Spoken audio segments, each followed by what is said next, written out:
Lawrence, would you believe the vibes here today are different than they were yesterday? Yeah, you could feel it, though. I was writing it down early on in the game when there was still a lot of hope. In that it feels like the Wrigley crowd is starting to morph a little bit into a soccer crowd where there's chanting that's going on outside of the tense, like, high leverage moments. Like, I'm starting to dig that a little bit from listening to him. But then once it's like, man, the lineup's just getting shut down and it's strikeout after strikeout and 102, 103, 104.5 mile per hour fastballs that guys are not even coming close to, that could definitely take away a little bit of your joy. Yeah, it definitely started to get quiet and tight after the Manny Machado home run, which we will definitely, of course, talk about and all the circumstances surrounding it. But I'd say between the Machado home run and the end of this game with the double play you just heard there is called by Pat Hughes, there was literally, by my count, one strike of maximum Wrigley excitement, and it was the 3-2 pitch to Seiya. I literally, at that moment, when it was 3-2 to Seiya and you needed one more base runner after the Tucker single, needed one more base runner to bring the tying run to the plate, I looked around and I literally thought to myself, all right, here you go. I was down in section 125. And I literally look around. I'm like, there, the towels are waving. People are feeling the possibilities. Here comes your energy. And then double play ball, hell of a play by Bogarts. And that was that. So very much an unrewarded crowd based on the outcome of the day. Padres bullpen for this game, 5 1/3, 1 hit, no runs, 6 strikeouts for them. And the total for strikeouts for the Cubs in this series is 24. So 13 yesterday, 11 today. The lineup is struggling to manufacture runs. They're struggling to hit the ball out of the yard. They're struggling to even get a piece when you start talking about all the strikeouts that they have. Mm-hmm. And it's tomorrow will be interesting because Yu Darvish is slated to start for the Padres. Jameson Taillon is going to start for the Cubs. It was just announced a little while ago. And J-Ma, I was listening to him in postgame. Like, he's really excited about it.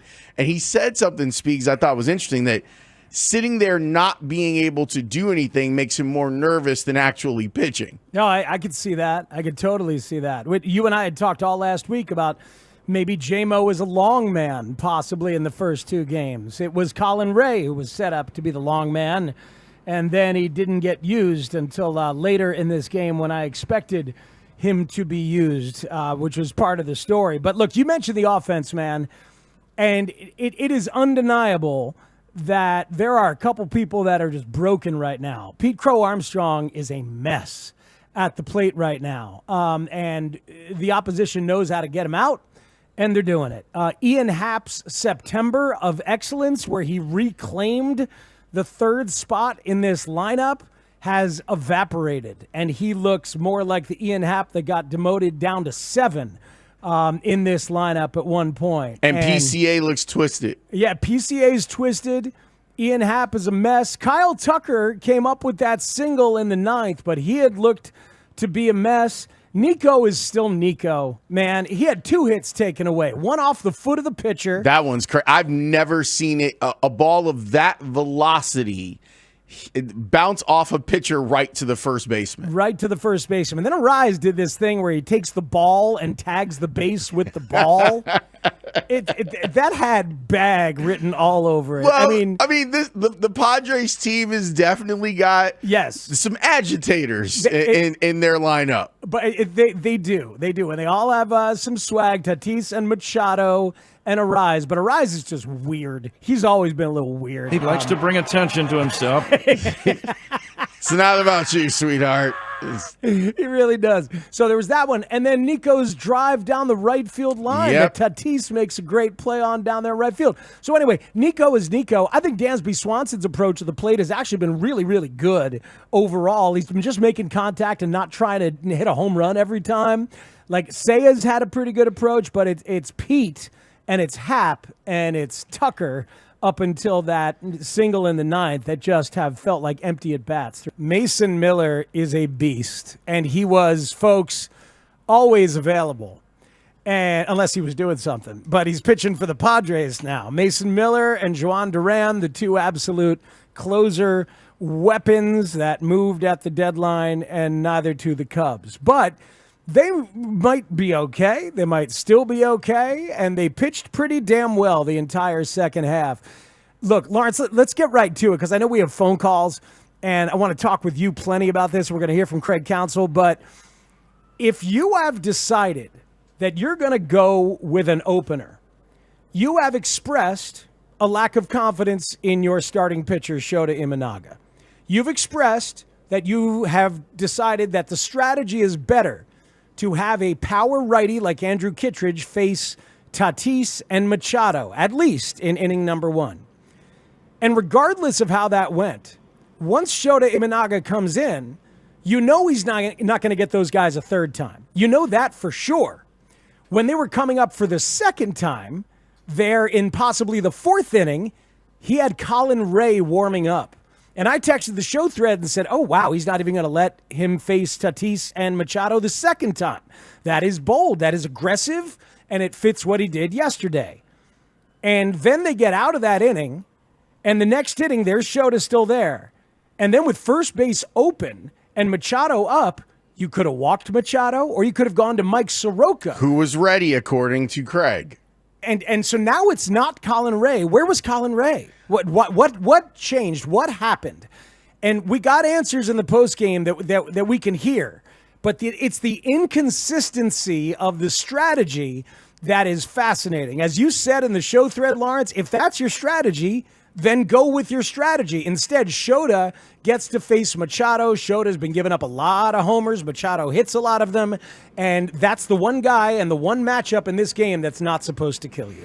Yeah, and it did. And Xander Bogaerts said after the game that home run, obviously a team hits a home run, it gives a team confidence. He's like, but that cushion, the 2-run cushion that you get after you already have put 1 run on the board, it meant a lot. And Mike Shildt said that they were able to kind of go, okay, once we get to the top of the 4th inning and we see how Cease is, we're able to set up the bullpen however we want. Yeah. And they used it to perfection today against Cubs batters. But yeah, I just sit there and I go, if this was the whole thing, if the whole bit was you're going to start Kittredge so that Shota isn't put in a position like that, and then Kittredge gives up a run early on in his inning of work, and then you've got Shota out there. I wonder if all of it like spooked him. And afterwards he said, you know, that I kind of went with my gut there. Shota was pitching great, like all this stuff. That's the thing, Lawrence. Let's listen to Craig and let's talk about it. This is Craig Counsell explaining the decision to leave Shota in there to face Machado in the 5th. Yeah, I mean, look, the result suggested we should have done something different. Really just confidence in Shota. It was plain and simple there. I thought he was pitching well. I thought he was throwing the ball really well. Unfortunately, he made a mistake. Sada. Did you consider going to Soroka? Yeah. No, we considered walking Machado. Wasn't going to put Soroka in. Considered walking Machado. Just overall, you kind of touched on it briefly there, but just what did you think of Shota's stuff and his overall command? No, I thought he pitched very well. I thought the stuff was crisp. I mean, he was. There was a couple walks, but I thought that was just like giving him his best stuff. And I thought he threw the ball well.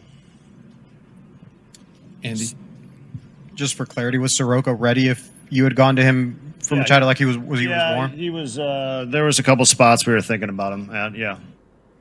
So look. He pivoted from Ray to Soroka, from the 4th to the 5th. And that seems to be part of what buried him. Because if it's Ray, then maybe he feels a little more confident just to go to Ray. So something changed. Do you think that Ray like maybe warmed up and maybe didn't feel right and they had to back off of that as a plan? I thought about that as a possibility, but then Ray came in later. He came in later. So I feel like it was the pivot to Soroka. Frankly, here's what I think happened, Lawrence. Okay. I think he went with his gut and was confident in Shota. And this is baseball, that you go with your gut sometimes, and it goes against what your gut actually had said before. Or in this case, what happened is you've got a by-the-book manager who is relentlessly emotionless in his thought process and the way that he describes it. No, they're outgetters, and describes it in a dispassionate way. And then in the moment, he was a player. He was a guy. He was a human who went with his gut and thought, you know what? I think Shota's actually rolling, and he's pretty good. And the result is terrible, so it's shocking. It's just, I thought he was going to stick with the book, and the book worked beautifully yesterday. And he's such a by-the-book guy that it's shocking to see him go with his gut, and it blows up in his face. Well, that's why I wonder about being spooked by the Kittredge thing, where it's only a run, but the whole idea was get through those three guys so that Shota doesn't have to deal with them. And then the guys at the top of the order for the Padres, Tatis, Arraez, and Machado, end up getting on base 4 times. They end up, 5 times and drive in 2 runs. And score 3 runs. Mm-hmm. So all the things that you were worried about happened when you went with the numbers and with the strategy. Yeah. And then you're like, then screw it. Let's go away from the strategy and go with the gut. And then that ends up biting you too. Yeah, it's a good point. And maybe he ends up getting spooked by his own thing. Because remember, this is a guy who does feel it like a human and a player. He said yesterday that Seiya's home run, that's the kind of home run that just changes the entire stadium. Like, he knows how things feel, and he knows that matters. So, it's baseball where it can get in your way. I just know that everybody around the game, on TV, on social media, in the stands, in our group chat, in the press box, was not expecting Shota Imanaga to get Manny Machado. And he did. You got to walk him. At the very least, you have to walk Machado. And give him a chance against Merrill. Pitch to Merrill. And then you could bring in Soroka to Bogarts if you absolutely need to after that. At the very least, with first base open, you just cannot let Shota pitch to Machado. It's a massive mistake. You want to talk to the people? Let's do it. All right, let's start. This is Hit and Run. It's a special Hit and Run. I'm Lawrence, by the way, for those of you who don't know me. I'm just here hanging out. Chris Tannehill is here. Tyler Buterbaugh has now jumped in. Baby T is running around here. Robbie Triano was in for a second. This is an all-star cast we got going on. Fats Domino, Hub Arkish. Doesn't get any better than this. That's right. Let's go out to Brett, who's calling from Ottawa. Hey, Brett, you're on Hit and Run. What's up, fellas? How we doing? We're good, Brett. We're all right, man. How about you? We're just sitting in traffic. We went up to the game today. I don't know how you don't think, in my mind, just watching Ian Happ out there, that it's not like a flashback to like 2016 and I see a modern day Jason Hayward. Every 3-2 count, not just with him, but with all the hitters today. Pete took one, but he got called for a strike 3. But, everybody else was swinging and missing. No walks today. We got 1 hit by pitch. I don't know. It's just tough to watch. It's a very, very aggressive Padres pitching staff. And Carson Kelly did walk today. There you go. It was intentional. So they could get to Pete. Which is crazy. Let's stay on that for a second, Lawrence. Can you imagine if we were talking about it in May or June, that in the playoffs they're going to intentionally walk Carson Kelly so they can face Pete Crow Armstrong? But that was Adrian Morhone of the Padres, their lefty, who went, 2 1/3? He was phenomenal today. But this Padres pitching staff just goes right at you. They throw hard and they throw strikes and they go right at you. And there certainly was some anxiety as the Cubs got down there. But yeah, not a lot of walks. It doesn't.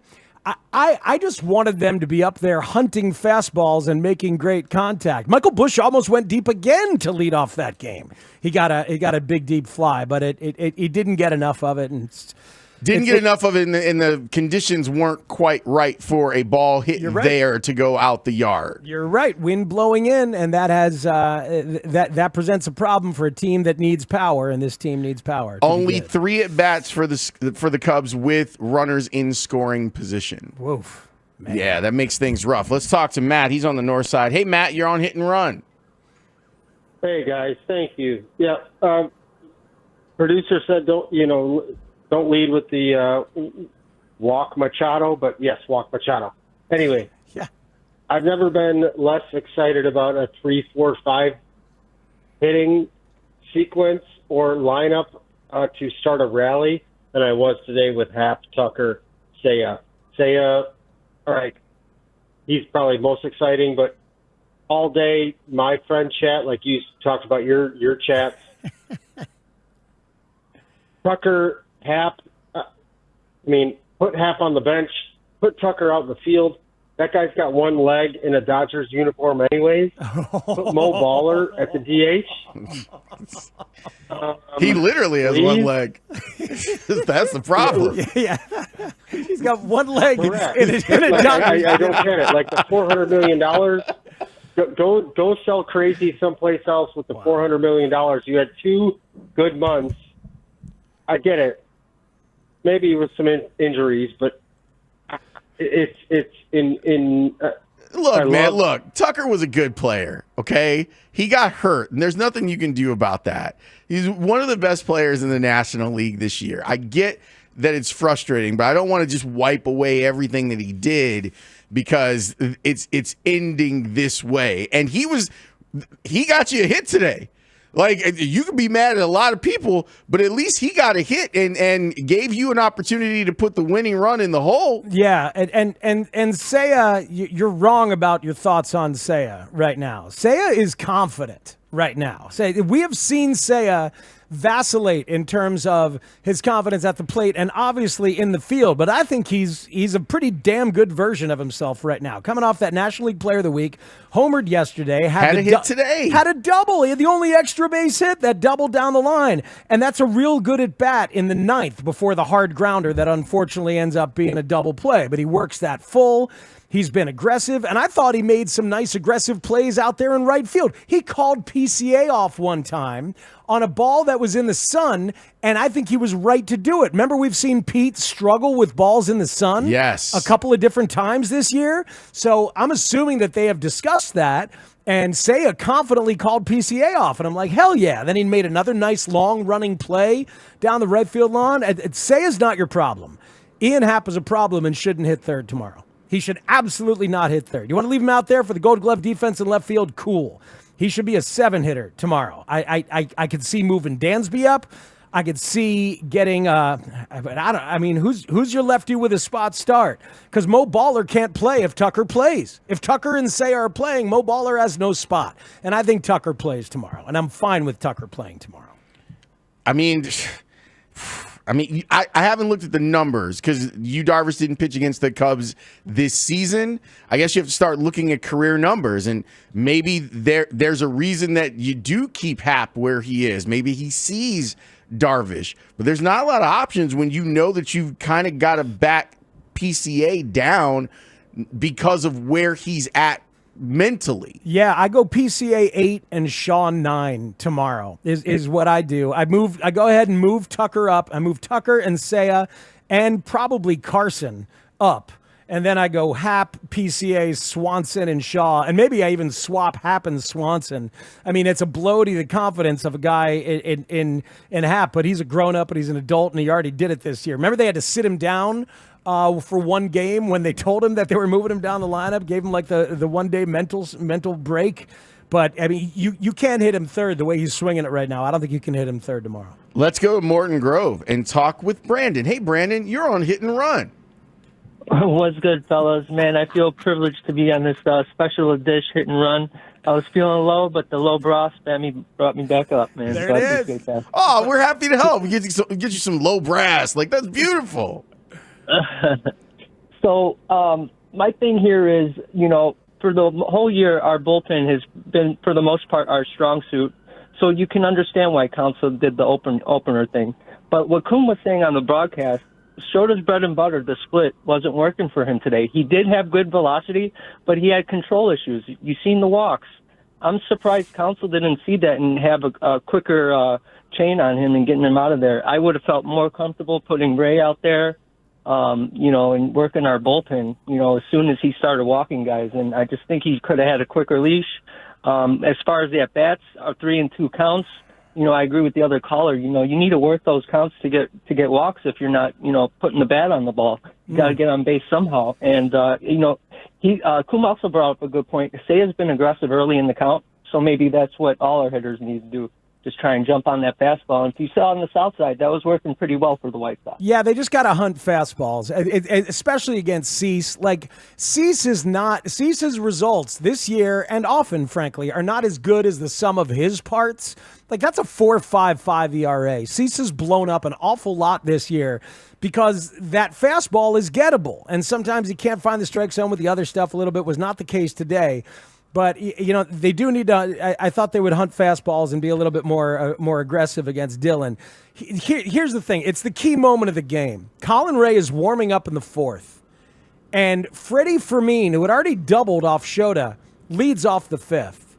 I thought we'd see Ray to start the fifth, and we didn't. Then I thought maybe we'd see Ray for Tatis, but he wasn't even warming up by then. All of a sudden, it's Soroka. So that's where things got wacky. And Tatis walks. Then Arise is a good bat. They take the bat out of his hand with a sacrifice bunt, and that's a gift where all of a sudden you don't have to face Machado. So that could have been Soroka, or it could have been a walk.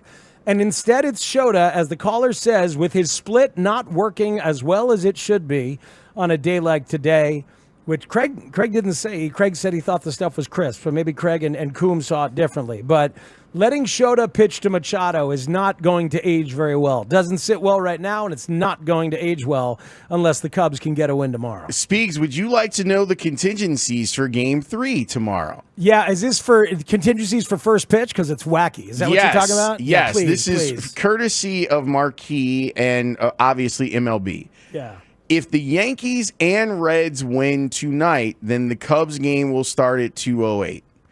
If the Yankees and Dodgers win, the game will start at 4:08. If the Red Sox and Reds win, the game will start at 5:08. And if the Red Sox and Dodgers win, the game will start at 6:38. So there's a lot going on there. So what time does our guy Nico have to set the alarm is the question. I think Nico's going to be up at 3 a.m. regardless. In full uni. Yep. He's just going to sleep in his uniform. That dude is such a baller. And wake up ready to play no matter what. Yeah, like Nico's not the problem. Seiya is not the problem. I don't think Dansby is the problem. I don't think Michael Bush is the problem. I've been in full uni since 9:45. That's Terry Francona, who loves the game, but he's turned into a bad manager. Have you noticed this? I Lawrence? have. I mean, there was not really a lot he could have done last night. Oh no! Wait a minute. Yeah. Go ahead. Didn't they overcome the largest deficit in modern era? Yeah, bad manager though. Huh? Oh, no, that was Stephen Vogt in Cleveland. Oh, that's right. I forgot. Well, I mean, the Reds made it to the playoffs. It's on a different team. No, it doesn't matter. I told you when I say I don't watch the sport anymore. I'm not joking. No, look, he's not a bad manager in terms of an atmosphere provider. He's a wonderful guy, but he's doing some really crazy, terrible things. I love Francona. But he's got a third baseman in right field in Marte who made an idiotic play last night. He sure did. He's got a first baseman in Steer that he keeps putting in left field and doesn't know what he's doing. He pinch hit last night with this guy Stewart, then put him out there and let him play defense because he's dreaming of another at bat when he's down 6-0. Like Tito's struggling. He's struggling a little bit. And yet here they are in the postseason, the Reds. Here they are. And they'll have a chance tonight, but you looked up and I think that the home run that Shohei hit last night was like a 36-degree angle too. Insulting. It was an absolute bomb. Yeah. You know what? You know what would be good? Some of those home runs at Wrigley Field. Tomorrow's forecast, I think, calls for it though, right? We're high in the mid-80s tomorrow. So you would think that the winds would turn around a little bit and make it a more offensive environment. Yu Darvish is capable of a full-on shove. He is. He is also 39. He's 39. His season has been very up and down. But if you look at the game logs, you can look at a couple and you're like, oh, look at that. He was freaking dominant like the Yu Darvish of old. And I wonder, God, man. If it's still in there? I know it's still in there because I saw it a couple of times this year. But Dylan Cease with a little revenge start at Wrigley, and then Yu Darvish with a little quiet revenge, even though he's a good dude and they parted on good terms after the trade and everything. Well, no Cub fan liked the way that thing went down. Damn right. Nor right should they they. didn't. No, nor should they. That was a straight up salary dump, and now you get a chance to watch Yu Darvish possibly end your season tomorrow. That's among the many things that doesn't feel great. Boy, as you're the right, vibes have Speaks. changed. What? With you Darvish, like, usually with you, when he's walking everyone, and that's what I would worry about tomorrow if I'm the Padres. Like, you starts walking people, but he hasn't walked more than 2 guys in like at least 6 starts. Yeah, and if you're looking, Tony, there's like 4 starts ago, he went like 8 innings and struck out 11 or something, right? Like he had one of those full-on Darvish shove starts. He's had 4 walks in the last month. Yeah. So again, good stuff. Hunt Just fastballs? Come after you. Hunt fastballs against a guy with a damn good pitch mix, though, who's smart enough to make you pay for it. Isn't his pitch arsenal 12? Yeah, if they're anxious, if the Cubs are anxious at the plate tomorrow, if they fall behind early tomorrow, the tension's gonna be high.